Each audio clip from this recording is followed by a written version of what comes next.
Thank you very much.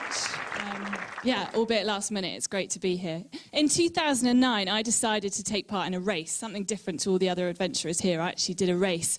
I decided to do a very historic race. It's called the original single-handed transatlantic race, OSTAR for short. Sir Francis Chichester dreamt up the idea in 1959 and bet some of his mates £5 on who could reach America the quickest. And I decided it would be a great thing to do.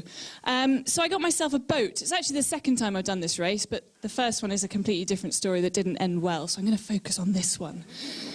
This is my boat. It's called Pure Solo. Thankfully, I was sponsored by an online karaoke company, so there was some singing along the way. I only had 2 months to prepare for this race because I got the money at very short notice. So there was lots and lots of training to be done. I had to make the boat, most of all, competitive and get all my food and get everything and learn how to sail the boat. I was quite a good sailor before, but I'd never sailed one of these boats, really. So it came from France. I then had a very, very horrible trip with my boyfriend down to Plymouth, where the race started, where I was seasick the whole way. I hadn't been seasick before, so it didn't bode well. Plymouth was amazing. Loads of people came down to the race start. 35 people racing in all sorts of different boats. I was one of the youngest, and the oldest competitor was nearly 70. So it's a massive, massive story there.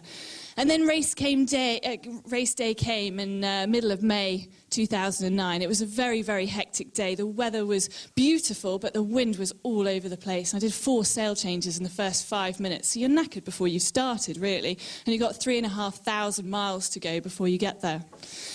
This was my support boat that was kindly donated the day before the race to my family by a certain Craig Venter, who I since found out after my father sent me an email, has basically unravelled the human genome and is some amazing man that featured all over the world. He's been in the press a lot recently. So there we are. I was off 3,500 miles on my own, open ocean, and 35 people to beat, more to the point.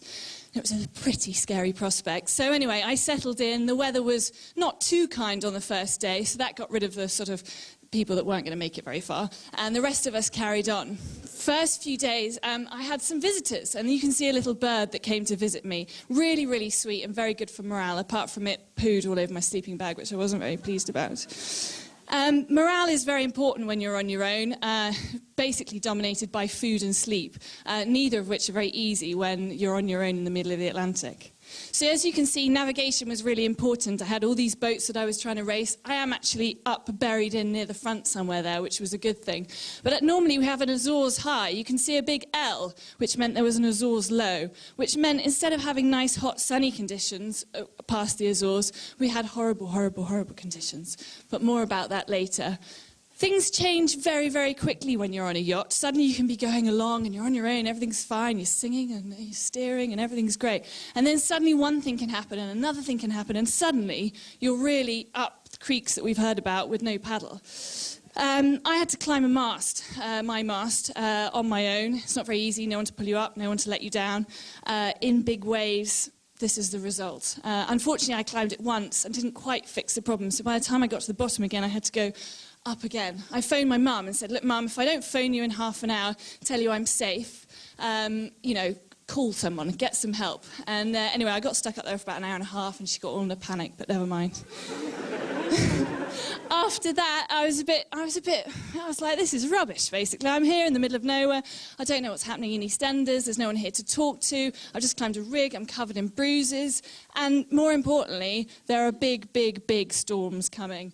And basically, I was really scared. It was the first time I've ever been scared when I was sailing. I think it's because the more time you have to think about things, the more you think about how they're going to be and how big the waves are and how strong the winds are going to be.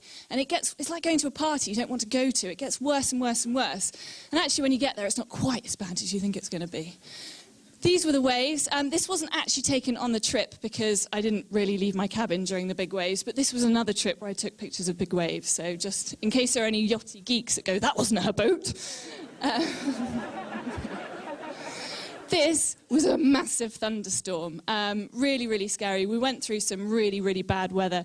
As you go across the North Atlantic, you're going against the winds and against the prevailing currents. And you get there and you think, oh, I'm just getting out of the bad weather. And then you get to the banks of Newfoundland, where the Labrador Current comes down, bringing cold water from the Arctic, and meets with the Gulf Stream and forms this really pleasant place that is built up of icebergs and fog and loads of wind.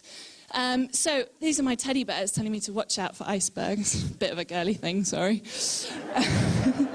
Anyway, so I had to contest with these icebergs as well. I'm knackered, I haven't eaten, been going for a couple of weeks. These numbers represent a 60 by 60 mile area and the amount of icebergs that are in that area. So as long as I avoided the 66, I was sort of going to be okay. I went for the 2s and the 1s and the 3s. But you know, generally you know that there's going to be some icebergs near you, but you can't see them because of the fog. That was a really scary moment. Anyway, Monty, this is for you, some dolphins. You have to have obligatory dolphins in a sailing talk, don't you?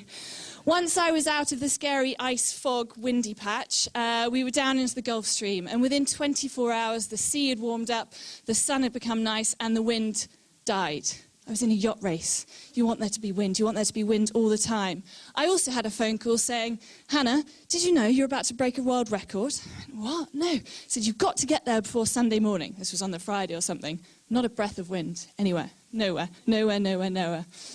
Anyway, I finished. I came second. I was the first woman to reach Newport, Rhode Island in the USA. I missed the world record by half an hour, but that's another story.